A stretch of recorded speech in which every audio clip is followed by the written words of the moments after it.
Imagine um rei que pouco governou, mas entrou para a história como um dos maiores símbolos de bravura da Idade Média.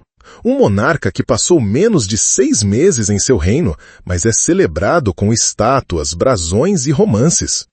Que foi louvado por sua coragem, temido por sua ferocidade, admirado por seus aliados e até por seus inimigos. Esse rei foi Ricardo Coração de Leão. Ao longo dos séculos, Ricardo I da Inglaterra foi transformado em um mito.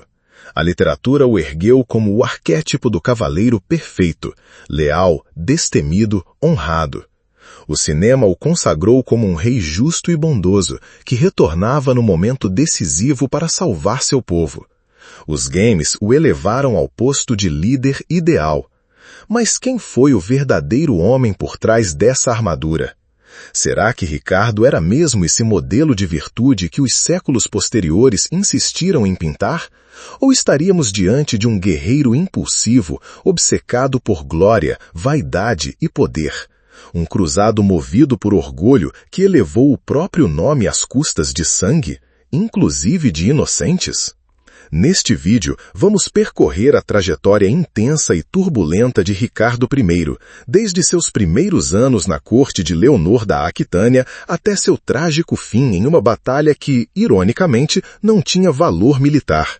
Vamos falar sobre traições familiares, rivalidades políticas, amores suspeitos, batalhas épicas, prisioneiros executados, alianças improváveis e um duelo indireto com um dos maiores líderes muçulmanos da história, Saladino. Você vai conhecer o homem que foi duque e rei, mas também poeta e trovador. Chamado de Coração de Leão por sua valentia, mas acusado de crueldade sem piedade por seus próprios contemporâneos. Um herói nacional britânico, embora tivesse passado mais tempo guerreando no exterior do que governando seu povo. Neste roteiro, vamos mergulhar nas entranhas da história. Vamos desconstruir o mito e encarar a figura de Ricardo sem idealizações. Afinal, por trás da armadura havia um homem complexo e por vezes contraditório. Prepare-se, porque esta é a história de um rei que foi mais cavaleiro do que governante, mais guerreiro do que estadista, mais lenda do que homem. Em 8 de setembro de 1157, na cidade de Oxford, nascia aquele que viria a ser conhecido como Ricardo Coração de Leão. Mas, na época, ninguém poderia prever o peso que esse nome teria na história da cristandade e da guerra. Batizado como Ricardo Plantageneta, ele era o terceiro filho homem e o quarto entre os 8 filhos do rei Henrique II da Inglaterra e de sua esposa, a poderosa Leonor da Aquitânia, uma das figuras femininas mais influentes e enigmáticas de toda a Idade Média. Logo ao nascer, Ricardo estava longe da linha direta de sucessão. Seu irmão mais velho, também chamado Henrique, já havia sido coroado como herdeiro. O segundo filho, Godofredo, herdaria a Bretanha. Ricardo, então, foi destinado por seus pais a governar o vasto e estratégico território da Aquitânia, no sudoeste da atual França, um dos centros culturais e políticos mais importantes do mundo feudal. Seu pai, Henrique II, era conhecido por sua astúcia política e agressiva centralização de poder. Sua mãe, Leonor, era puro carisma e inteligência. Duquesa soberana por direito próprio, divorciada do rei da França e senhora de vastas terras, Leonor não era uma mulher que aceitava submissões. Com ela, Ricardo compartilhava não apenas o sangue, mas o temperamento, altivo, impetuoso e decidido. Mas a corte real dos Plantagenetas estava longe de ser um modelo de harmonia. Era, antes, um campo minado de desconfianças, ciúmes e traições. Henrique II e Leonor viviam às turras, e os filhos logo aprenderam que, na luta pelo poder, o sangue pouco valia quando comparado à ambição. Na infância, Ricardo foi enviado à Aquitânia, onde cresceu imerso no ambiente trovadoresco cultivado por sua mãe. A corte de Poitiers, sob a liderança de Leonor, era um dos grandes centros artísticos e culturais da Europa, onde trovadores, poetas e cavaleiros conviviam. Foi ali que Ricardo recebeu uma formação incomum para um príncipe medieval. Além da esgrima, equitação e tática militar, aprendeu poesia, música e literatura. Fluente em occitano, latim e francês normando, mas quase sem dominar o inglês, como boa parte da nobreza anglo-normanda da época, Ricardo era essencialmente um homem do continente. E mais do que isso, um homem moldado por uma cultura que exaltava o amor cortês, os valores da cavalaria e a ideia do guerreiro justo. Desde cedo, Leonor depositou em Ricardo esperanças que beiravam a profecia. Segundo relatos, ela acreditava que o filho estava destinado à glória por cumprir a antiga previsão de Merlin, o lendário mago associado à história do rei Arthur. Nessa profecia, uma águia, cujos ninhos haviam sido quebrados, encontraria redenção em seu terceiro filhote. Leonor, que se via como a águia, via em Ricardo, seu terceiro filho homem após 2 casamentos, o cumprimento desse destino messiânico. Fisicamente, Ricardo era descrito como alto, esguio, de cabelos ruivos e olhos claros. Herdara o porte do pai e o carisma da mãe. Em campo de batalha, era feroz. No trato com os aliados, era direto, às vezes áspero. Ainda jovem, demonstrava uma sede e conquista incomum, mas também uma forte inclinação para o idealismo. Não é à toa que compôs poemas, 2 dos quais sobreviveram, e cultivou relações próximas com trovadores, artistas e filósofos de sua época. Mas nem tudo era lirismo na juventude de Ricardo. A atmosfera na corte era tensa, e o rei Henrique II passou a desconfiar da influência da esposa sobre os filhos. Essa tensão explodiria anos depois, quando Ricardo, junto com seus irmãos, se rebelaria contra o próprio pai. Mas mesmo antes disso, a semente da guerra já estava plantada. Henrique II não aceitava dividir poder, Leonor não aceitava ser ignorada, e Ricardo crescia vendo que, para sobreviver naquele jogo, era preciso aprender a morder antes de ser mordido. Essa dicotomia entre o guerreiro brutal e o homem de sensibilidade poética acompanhará Ricardo por toda a sua vida. É o que fará dele uma figura complexa, difícil de classificar. Ele era um príncipe que escrevia versos melancólicos em occitano, mas que também comandava massacres. Era um amante das letras e dos salmos, mas não hesitava em ordenar execuções sumárias. Desde cedo, Ricardo, coração de leão, aprendeu a caminhar entre 2 mundos, o da cultura e o da guerra, o do amor e do ódio, o da fé e o do sangue. Essa infância forjou um espírito que jamais aceitaria ser apenas sombra de outro homem. E quando o pai tentou restringir sua autoridade sobre a Aquitânia ou obrigá-lo a submeter-se ao irmão mais velho, Ricardo reagiu como um verdadeiro herdeiro da rebeldia materna. E foi assim que a infância poética do jovem duque se converteu, ainda na adolescência, em seu primeiro campo de batalha. O garoto trovador agora seria comandante. O herdeiro sensível agora se tornava um rebelde armado. O príncipe havia amadurecido e estava pronto para desafiar o próprio pai.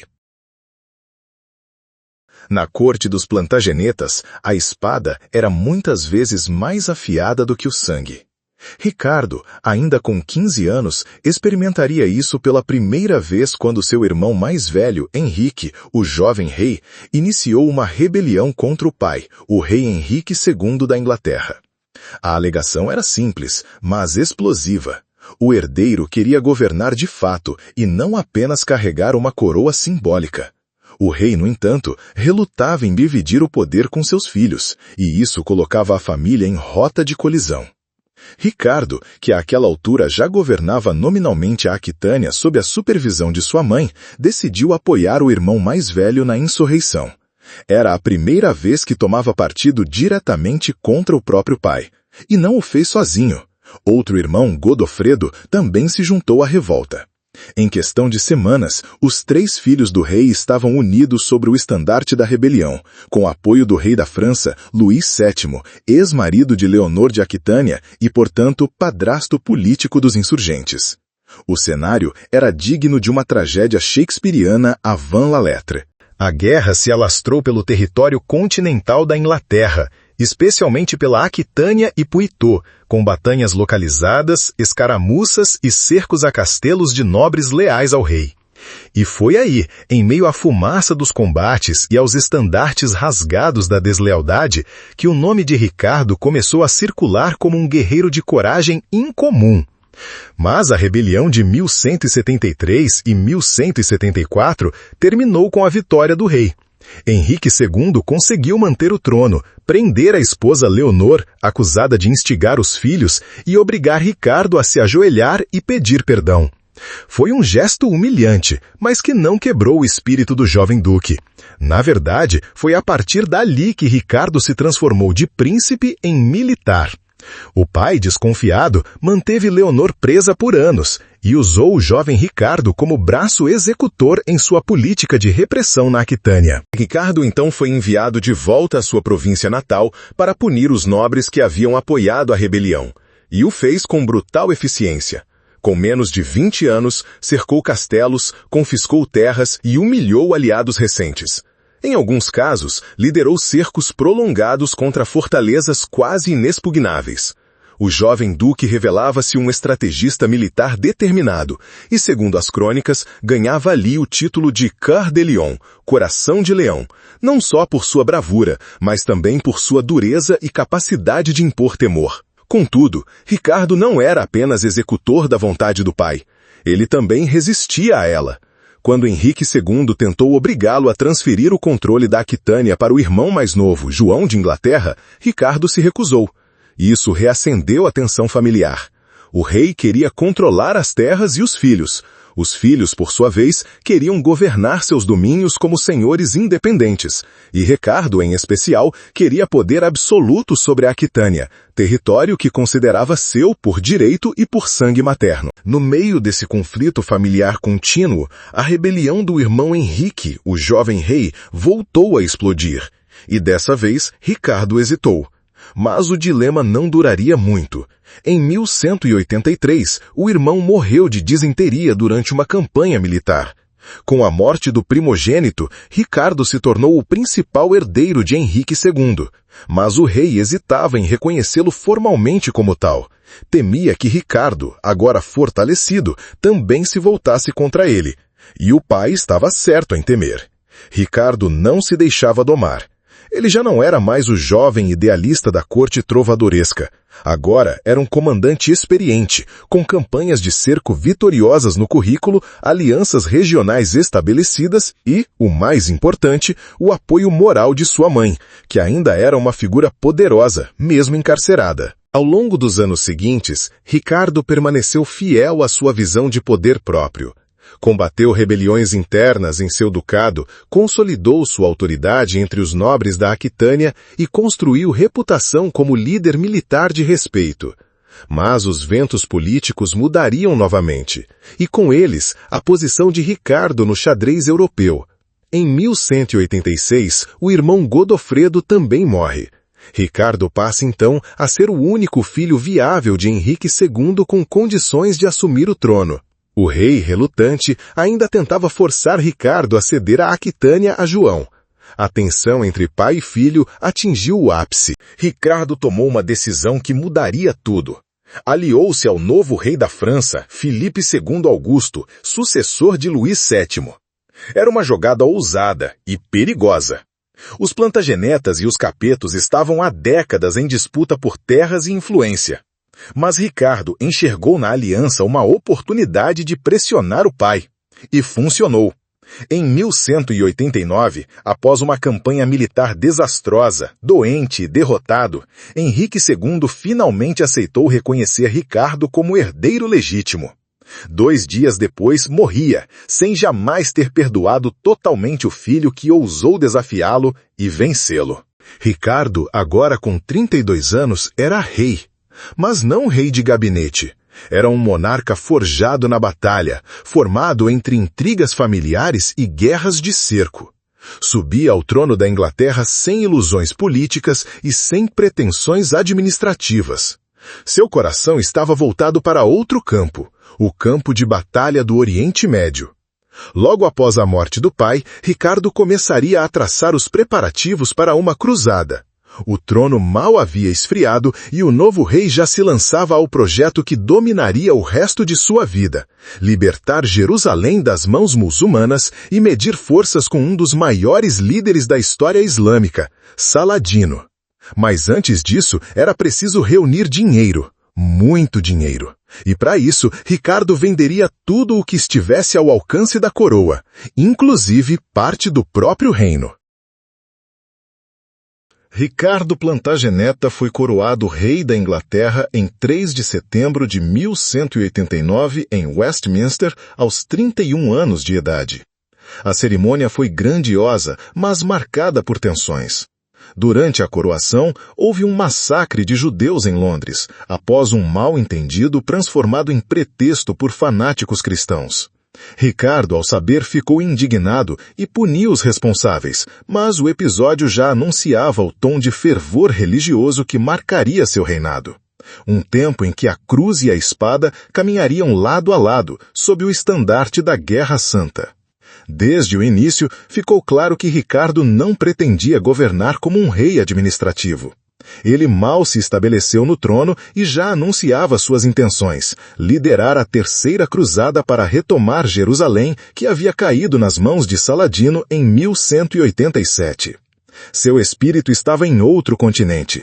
A Inglaterra era para ele apenas uma fonte de recursos, não o centro de sua lealdade ou interesse. Para financiar a cruzada, Ricardo lançou uma política de arrecadação agressiva. Foi direto. Declarou que estava disposto a vender Londres se encontrasse comprador. Cargos públicos foram leiloados, terras da coroa foram alienadas, tributos extraordinários foram impostos aos nobres e ao clero. Essa política ficou conhecida como o dízimo de Saladino, um tributo específico para financiar a empreitada. Além disso, libertou o rei da Escócia de sua submissão à coroa inglesa em troca de 10.000 marcos. Com esse caixa robusto, iniciou a preparação logística de uma expedição colossal. Mas antes de embarcar rumo à Terra Santa, havia questões diplomáticas delicadas a resolver. A mais espinhosa delas era sua relação com Filipe II Augusto da França, seu antigo aliado contra o pai. Os dois tinham se aproximado durante os conflitos familiares e compartilhado objetivos comuns, e talvez até mais. Há relatos de que dividiam a cama, algo comum entre nobres aliados da época, mas que gerou especulações sobre a orientação sexual de Ricardo. O certo é que a amizade foi intensa e política. Ambos juraram cruzar juntos o mar em direção à Palestina, mas os egos, como veremos, seriam maiores do que os ideais. Outro problema que Ricardo precisaria resolver era a questão do casamento. Ele havia estado noivo durante anos de Alice, irmã de Filipe, mas recusou-se a consumar a união, talvez por suspeitas ou evidências de que ela teria sido amante de seu pai, Henrique II. O noivado foi rompido de forma diplomática, e em seu lugar foi escolhida uma nova noiva, Berengária de Navarra, filha do rei Sancho VI. A escolha foi estratégica. Navarra era vizinha da Aquitânia, o que consolidava a influência de Ricardo no sudoeste francês. O casamento, no entanto, também seria marcado por caos e desvio de planos. Durante a viagem rumo à cruzada, o navio de Berengária naufragou na ilha de Chipre, onde ela foi capturada por Isaac Comneno, um usurpador local. Ricardo, ao saber do ocorrido, reagiu como um cavaleiro de romances épicos. Partiu para a ilha, derrotou as forças de Isaac, libertou Berengária e, como um bônus geopolítico, conquistou Chipre. A ilha era estratégica e logo foi vendida aos Cavaleiros Templários e depois transferida ao seu aliado Guido de Lusignan, ex-rei de Jerusalém. Foi nesse cenário que Ricardo e Berengária se casaram, em 12 de maio de 1191. Mas apesar do casamento formal, os dois manteriam uma relação distante, sem filhos e sem grandes gestos de afeto. A cruzada estava acima de tudo e todos. Com as forças reunidas, Ricardo partiu com seu exército rumo à cidade de Acre, já sob cerco pelos cruzados desde o ano anterior. Filipe já havia chegado ao campo de batalha e liderava parte das forças, mas os reforços ingleses comandados por Ricardo seriam decisivos. Mesmo acometido por uma misteriosa febre, provavelmente disenteria ou escorbuto, o rei inglês liderava pessoalmente ataques às muralhas. inclusive sendo carregado em padiola enquanto atirava com sua besta. Foi essa mistura de heroísmo, imprudência e fanatismo que selou seu prestígio como Coração de Leão. A conquista de Acre foi um triunfo, mas trouxe à tona a fragilidade da aliança cristã. Leopoldo da Áustria, que também participava da cruzada, quis fincar sua bandeira nas muralhas recém-conquistadas. Ricardo, desprezando a pretensão do duque, a quem considerava um vassalo e não um igual, arrancou a bandeira e atirou-a num fosso. O gesto humilhou Leopoldo, que abandonou a cruzada e mais tarde se tornaria a peça-chave no destino de Ricardo. As tensões aumentaram também com Filipe Augusto, que exigia parte dos espólios da campanha e se irritava com o prestígio crescente de Ricardo entre os soldados. O rei francês, debilitado pela mesma doença e ofendido pelas disputas de prestígio, decidiu voltar para casa. Restou a Ricardo o comando total da cruzada. Mas o preço foi alto. A união cristã havia sido comprometida e o rei inglês agora era o centro de todas as atenções e também de todas as responsabilidades. O próximo objetivo era Jerusalém, mas o caminho até lá passaria por batalhas, massacres e uma rivalidade que se transformaria num duelo de titãs entre dois gigantes da história medieval, Ricardo Coração de Leão e Saladino. Ricardo havia se coroado rei, arrecadado riquezas, cruzado mares, libertado reféns, conquistado ilhas e vencido batalhas, tudo isso em menos de 2 anos. Mas sua maior provação estava apenas começando. Se essa história já te prendeu até aqui, é porque você valoriza conteúdo de qualidade. Então aproveita este momento para curtir o vídeo, se inscrever no canal e ativar o sininho. Assim você não perde nenhum episódio das grandes narrativas que moldaram o mundo. E se conhece alguém que vai curtir essa jornada, compartilhe esse vídeo e ajude a levar o conhecimento mais longe. Agora, vamos voltar para a nossa história. Em 1191, sob o sol abrasador da Palestina, 2 mundos colidiam. De um lado, Ricardo Coração de Leão, monarca guerreiro, cavaleiro trovador, cruzado inflexível. Do outro, Saladino, sultão do Egito e da Síria, estrategista formidável, defensor do Islã e símbolo de honra até entre os cristãos. Eles nunca se encontraram pessoalmente, mas suas ações, palavras e decisões se entrelaçaram num duelo indireto que definiria o destino da cruzada e suas respectivas reputações para a posteridade. Após a conquista de Acre, o primeiro grande movimento de Ricardo foi o mais controverso de toda a sua vida. Diante da recusa de Saladino em pagar o resgate pelos 2.700 prisioneiros muçulmanos capturados, entre eles mulheres e crianças, Ricardo ordenou que todos fossem executados sumariamente diante das muralhas à vista do inimigo. Foi um ato calculado e cruel. Ele pretendia enviar uma mensagem de força e intransigência, mas também revelou o lado brutal do rei que seria imortalizado como herói. Saladino, profundamente ofendido, retaliou executando os prisioneiros cristãos sob seu poder. A guerra agora não era apenas uma disputa territorial ou religiosa, era também pessoal. Uma guerra de honra entre 2 líderes que, paradoxalmente, se respeitavam e até se admiravam. Os exércitos marcharam então para o sul, e o próximo palco do conflito foi a Batalha de Arsuf, em setembro de 1191. Saladino havia planejado emboscar os cruzados durante a marcha em direção a Jafa, na costa mediterrânea. Ele esperava que atacando com arcos e assédio constante, poderia fragmentar a coesão das forças cristãs. Ricardo manteve sua formação disciplinada, protegendo a vanguarda com os cavaleiros templários e a retaguarda com os hospitalários. Quando Saladino intensificou os ataques, os hospitalários romperam a formação e partiram para o contra-ataque, contra as ordens de Ricardo. O rei, ao perceber que a batalha começara antes da hora, reagiu com rapidez e liderou uma carga total da cavalaria pesada. O resultado foi devastador. As tropas de Saladino foram repelidas e os cruzados conquistaram uma vitória tática decisiva. A reputação de Ricardo como estrategista e comandante militar atingiu o ápice. Seus contemporâneos o comparavam a Alexandre, Heitor e César.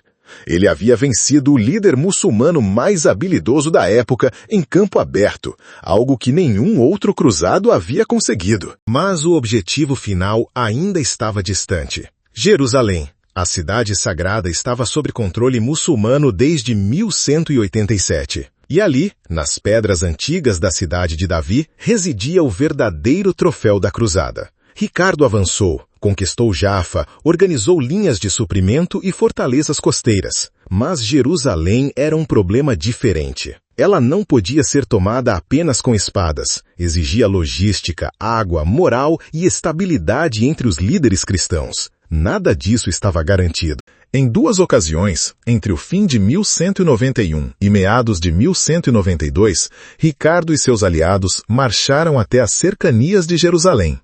Em ambas, chegaram a ver as muralhas da cidade, mas não atacaram. O motivo? Temor e estratégia. Ricardo temia que, mesmo se Jerusalém fosse tomada, seria impossível defendê-la. Ele estava em território hostil, rodeado por inimigos e com tropas divididas por disputas internas. Um cerco mal sucedido significaria desgraça. E pior, permitir que Saladino os encurralasse do lado de fora das muralhas.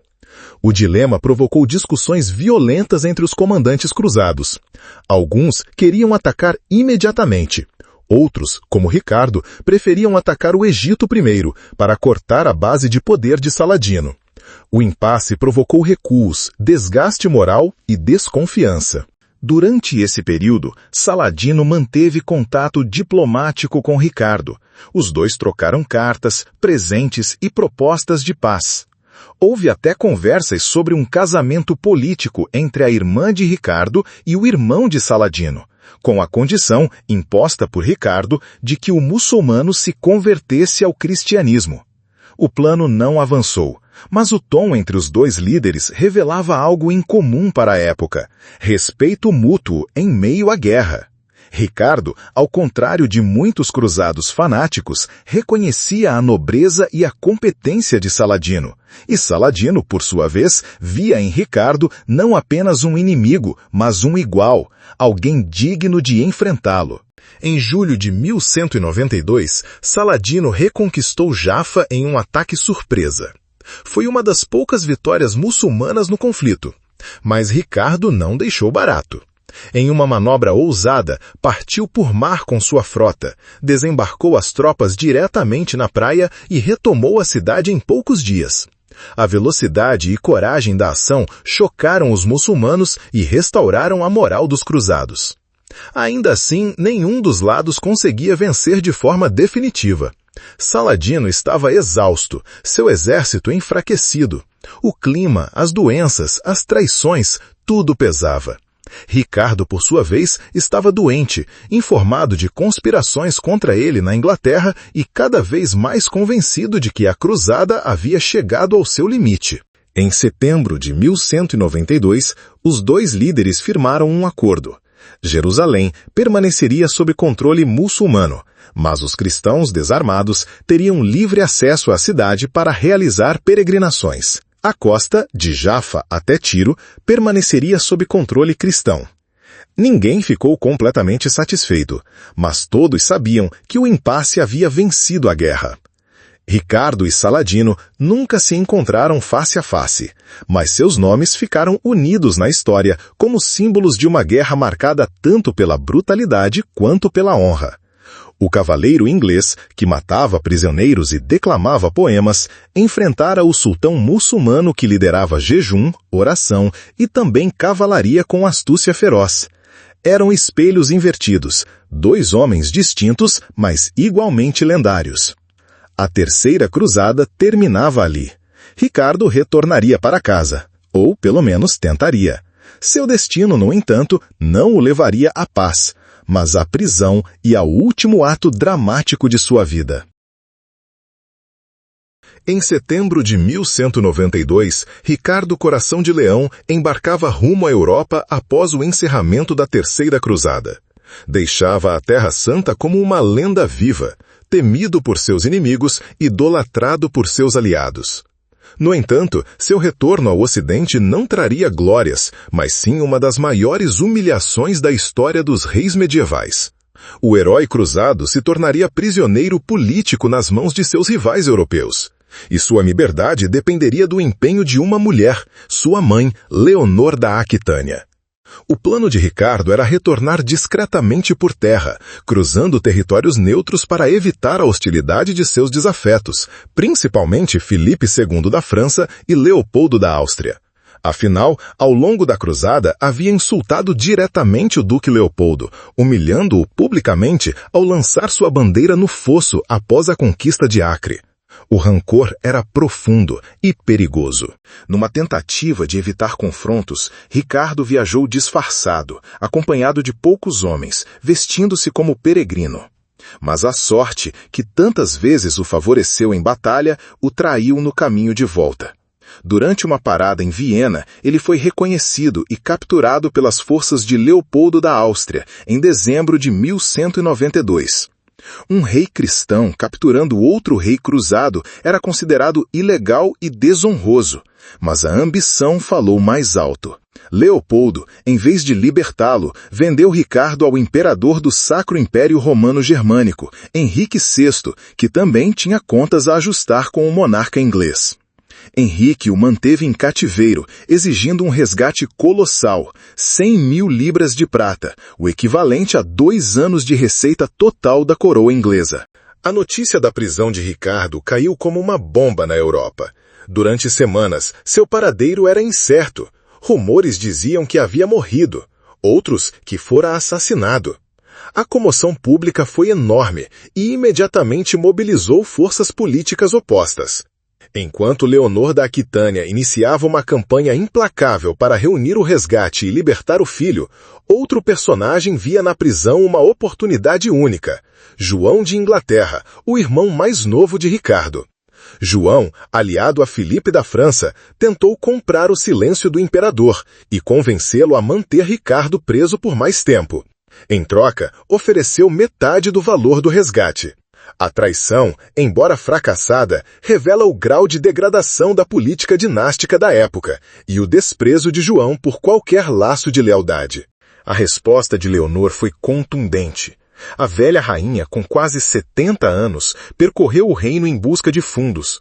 Confiscou ouro e prata das igrejas, impôs um imposto extraordinário de 1/4 do valor de todas as propriedades e até usou parte dos dízimos recolhidos.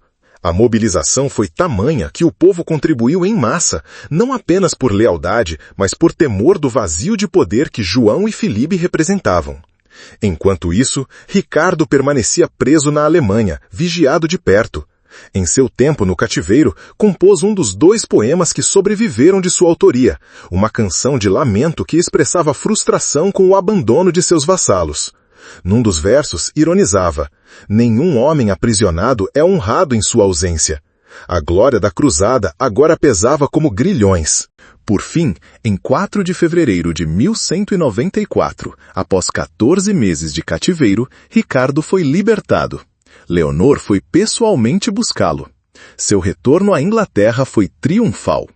Em 16 de março, entrou em Londres sob aclamação popular. No mês seguinte, organizou uma nova coroação para reafirmar sua autoridade e apagar a vergonha da prisão. Mas Ricardo não ficaria na Inglaterra por muito tempo. Seu foco, como sempre, era o continente. João de Inglaterra havia conspirado contra ele. Filipe da França havia invadido territórios normandos. O rei não buscava vingança apenas, queria restaurar seu domínio e provar que o coração de leão ainda batia forte. Em 1194, partiu para a Normandia. Durante os anos seguintes, travaria uma nova série de campanhas militares contra Filipe II, recuperando fortalezas, reorganizando defesas e construindo um dos castelos mais avançados da Europa, o Château Gaillard, símbolo de seu orgulho, engenho e desejo de controle sobre o Vale do Sena. Curiosamente, mesmo com a esposa Berengária viva, Ricardo passou esse período quase exclusivamente na companhia de sua mãe e de seus cavaleiros. Berengária foi deixada de lado, vivendo isolada, e só passou a receber visitas do rei após ordem direta do Papa, que condenava o afastamento. A prisão de Ricardo, além de humilhante, teve consequências duradouras. Enfraqueceu a Inglaterra economicamente. Expôs a fragilidade do sistema feudal europeu. Elevou o poder simbólico da figura de Leonor da Aquitânia, cuja liderança salvou o trono. A essa altura, Ricardo era mais uma figura mítica do que um rei efetivo. Passou menos de 6 meses de todo o seu reinado em solo inglês. Seus súditos mal o conheciam pessoalmente. Governava com punho de ferro à distância, ora da Normandia, ora da Terra Santa, ora da prisão. A glória da cruzada o imortalizara, mas a prisão o humanizava. Mostrava que mesmo os leões podiam ser engaiolados, e que mesmo os reis mais temidos dependiam, no fim das contas, do amor e da força de uma mulher que nunca soltou a espada nem envelheceu diante da responsabilidade. A lenda de Ricardo sobreviveria, mas seu corpo, já marcado por batalhas e doenças, começava a dar sinais de cansaço. Faltava apenas o último ato, e ele viria de forma tão absurda quanto trágica. Depois de sua libertação em 1194, Ricardo Coração de Leão dedicou-se quase exclusivamente à guerra contra Filipe II da França, seu antigo aliado, agora inimigo declarado. Ele não retornou mais à Inglaterra. Para o povo inglês, seu rei era uma figura distante, quase mítica, ausente em carne e osso, mas presente nos impostos que cobrava, nos relatos de glória e nos símbolos que mandava cunhar, com os 3 leões de ouro, o brasão que se tornaria definitivo da realeza britânica. Ricardo era, acima de tudo, um senhor feudal continental. Seu coração pertencia às terras da Normandia, Aquitânia, Poitiers, não a Londres ou às colinas inglesas. E foi justamente em uma dessas regiões francesas, nas franjas do seu domínio, que a lenda do Coração de Leão encontraria seu fim. Entre 1194 e 1198, Ricardo travou diversas campanhas contra Filipe, reconquistando fortalezas, ampliando seu domínio e iniciando a construção de um de seus maiores projetos militares, o Château Gaillard. A fortaleza, localizada sobre um penhasco com vista para o rio Sena, foi erguida em tempo recorde, cerca de 2 anos, com recursos arrancados dos súditos ingleses e normandos. Tinha muros duplos, fossos avançados, torres de artilharia e inovação arquitetônica inédita para a época. Para muitos, era símbolo de modernidade. Para Ricardo, era o trono de pedra onde governaria sua glória pós-cruzada. Mas em março de 1199, tudo mudou. Chegaram notícias de que um tesouro havia sido descoberto nos domínios de um vassalo rebelde, Visconde Aimar de Limoges, na região de Chaluz, no centro-sul da França. O tesouro, supostamente moedas romanas enterradas por séculos, foi reivindicado por Ricardo como seu direito feudal. O Visconde recusou entregar o ouro. Para um rei recém-saído da cruzada, sobrevivente de prisões e combates, um punhado de moedas não deveria significar nada. Mas ali não se tratava de ouro, tratava-se de orgulho. E o orgulho de um rei cruzado não admite recusa. Ricardo marchou com seu exército até o castelo de Chaluz-Chabrol, uma fortaleza pequena, mal equipada, de importância quase nula. A maioria dos reis teria enviado um emissário, mas não Ricardo. Ele mesmo liderou o cerco. E foi ali, durante uma inspeção noturna, que a tragédia se armou. Um arqueiro inimigo, Pierre Basile, disparou uma flecha que acertou o ombro de Ricardo, penetrando profundamente. Não foi um ferimento aparentemente grave, mas a remoção da flecha foi desastrada. A ferida infeccionou, o braço gangrenou. Não havia antibióticos, nem procedimentos cirúrgicos eficazes. Em poucos dias, o guerreiro que enfrentara Saladino estava agonizando em uma cama, febril, envenenado pelo próprio sangue. Sabendo que sua morte era certa, Ricardo convocou o jovem arqueiro para sua presença. Em um gesto de grandeza, perdoou Pierre Basile, deu-lhe dinheiro e liberdade, dizendo que não culpava um homem por defender seu castelo. O ato ecoou por toda a cristandade.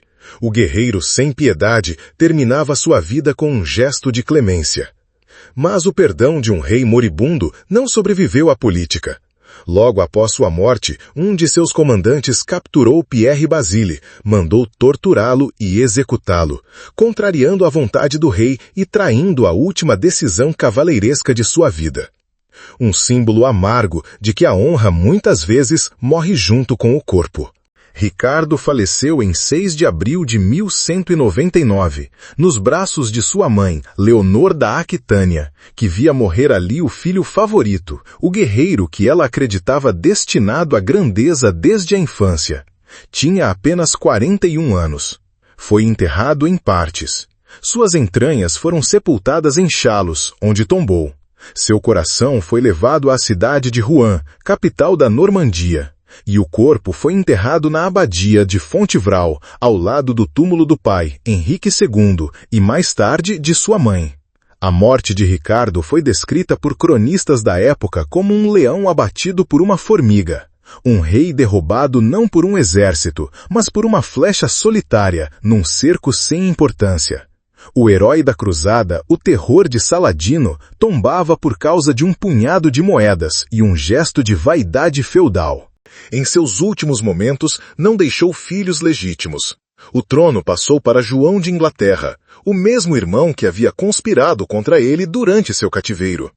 O reinado de João seria marcado por derrotas, perda de territórios e conflitos com a nobreza, e abriria caminho para a criação da Magna Carta, em 1215. Ironicamente, o legado de Ricardo sobreviveria muito mais do que sua linhagem direta. E mesmo tendo deixado a Inglaterra afundada em impostos e com pouca atenção administrativa, seria lembrado como herói nacional britânico. Poucos reis gastaram tanto, governaram tão pouco e lutaram tanto fora de seu próprio reino. Mas nenhum outro foi capaz de transformar sua ausência em mito e sua guerra pessoal em glória coletiva. Sua vida terminou como começou, entre versos e espadas. Um homem que amava a poesia e matava sem hesitação, que carregava a cruz no peito e a lâmina no punho, que foi tanto rei quanto personagem, e cuja morte tão banal quanto épica selaria sua entrada definitiva na lenda. Ricardo I da Inglaterra foi um rei que governou pouco, mas sobreviveu como símbolo por séculos. Sua imagem foi moldada não por decretos ou reformas, mas por batalhas, romances, canções e narrativas posteriores que fizeram dele o arquétipo do cavaleiro medieval perfeito, corajoso, leal, cristão, implacável com os inimigos e generoso com os aliados. Mas entre a lenda e o homem há um abismo que precisa ser atravessado com espírito crítico. Do ponto de vista administrativo, Ricardo foi um monarca negligente. Passou apenas 6 meses de seu reinado em solo inglês. Viu o trono como trampolim para projetos maiores, a cruzada, a glória, o domínio feudal na França. Delegou a gestão do reino ao chanceler, aos xerifes e, em boa parte do tempo, à sua mãe, Leonor da Aquitânia, que governou com pulso firme durante sua ausência. O próprio Ricardo dizia, com ironia pragmática, que teria vendido a cidade de Londres se encontrasse comprador. Contudo, como guerreiro, foi absolutamente eficiente. Em campo de batalha, Ricardo demonstrava disciplina, astúcia tática e bravura pessoal. A vitória em Arsuf, sua resposta fulminante à reconquista de Jaffa, os cercos e construções militares como o Château Gaillard, tudo isso contribuiu para consolidar sua reputação de comandante de elite. Mas seu legado não foi feito apenas de conquistas tangíveis. O que realmente imortalizou Ricardo Coração de Leão foi a capacidade de alimentar mitos e, com o tempo, de se tornar um deles. Durante os séculos XIII e XIV, cronistas e poetas transformaram Ricardo em protagonista de romances épicos. Aparecia em poemas anglo-normandos, canções de gesta e crônicas que exaltavam sua coragem e santidade guerreira. Era descrito como um cruzado sem mácula, o campeão de Cristo, aquele que enfrentara Saladino com nobreza, embora na realidade tivesse ordenado massacres, rompido alianças e agido com brutalidade estratégica. No século XIX, com o florescimento do romantismo histórico, Ricardo tornou-se um herói nacional da Inglaterra, particularmente após a publicação do romance Ivanhoe, 1819, de Walter Scott. Neste livro, ele aparece como o rei justo e ausente, que retorna para restaurar a ordem contra os abusos do vilão, seu irmão João de Inglaterra. Essa versão ecoou diretamente nas narrativas de Robin Hood, em que Ricardo figura como o soberano ideal, ausente, mas salvador. Essa imagem consolidou-se a tal ponto que, até hoje, há uma estátua de Ricardo em Westminster, Londres, montado em seu cavalo, espada erguida como se guardasse a soberania inglesa contra todos os perigos. Ironicamente, a Inglaterra que ele protege na imaginação popular foi, em sua vida, um reino tributado, expoliado e deixado à própria sorte por ele mesmo. O impacto de Ricardo Coração de Leão chegou até os dias atuais por meio de múltiplas representações. Em peças de teatro como The Lion in Winter, 1966, que retrata Ricardo com complexidade psicológica e insinua sua possível homossexualidade, tema também explorado em sua relação com Filipe II da França. Em cinema e TV, nas incontáveis adaptações de Robin Hood, sempre retratado como o rei redentor que retorna do Oriente para punir João e restaurar a justiça. Em videogames, onde aparece como líder militar, cruzado ou personagem jogável em campanhas épicas. Em documentários e séries históricas que discutem suas campanhas, estratégias e personalidade, ora glorificando sua bravura, ora questionando suas decisões políticas. O nome Ricardo Coração de Leão tornou-se um sinônimo de coragem. É comum encontrar esse epíteto em discursos políticos, times esportivos, slogans de motivação ou até personagens fictícios que evocam bravura absoluta. A historiografia moderna, no entanto, é mais sóbria. Ricardo era um comandante brilhante, sim, mas também vaidoso, impaciente e impiedoso. Um homem culto e versado em poesia, mas também calculista e brutal em guerra. Um rei ausente, cuja ideia de monarquia era mais feudal e militar do que institucional e administrativa. Ele não deixou filhos legítimos. Seu irmão João herdou o trono e conduziu a Inglaterra a derrotas, rebeliões e a assinatura da Magna Carta, um dos documentos fundadores do constitucionalismo moderno. Pode-se argumentar que a ausência de Ricardo abriu caminho para essa reconfiguração da autoridade real. Mesmo assim, seu mito perdura, porque Ricardo foi, talvez, o primeiro rei da história europeu a entender a política da imagem, da glória e da posteridade. Ele construiu um personagem, o rei cavaleiro, o paladino cruzado, o justiceiro, e a posteridade acreditou. Ricardo I da Inglaterra não foi apenas um rei, foi uma construção histórica e simbólica que atravessou séculos, moldando ideais de coragem, honra e heroísmo, mesmo quando sua vida real desmentia essas virtudes com frequência perturbadora. Foi um rei ausente, que governou da distância, que drenou os cofres do reino para financiar guerras em nome da fé, mas que demonstrou pouquíssimo interesse em reformas, justiça ou administração interna. Foi também um senhor feudal arcaico, preso aos valores da nobreza militarizada, que preferia vencer cercos e erguer castelos ao ouvir conselhos ou reunir cortes. Seu Ricardo também foi um guerreiro singular. Inteligente, audacioso, disciplinado, estrategista, alguém que compreendia o campo de batalha com uma clareza rara. Era capaz de liderar pessoalmente cargas de cavalaria, de improvisar cercos, de manter a moral de suas tropas mesmo em face da adversidade e da doença.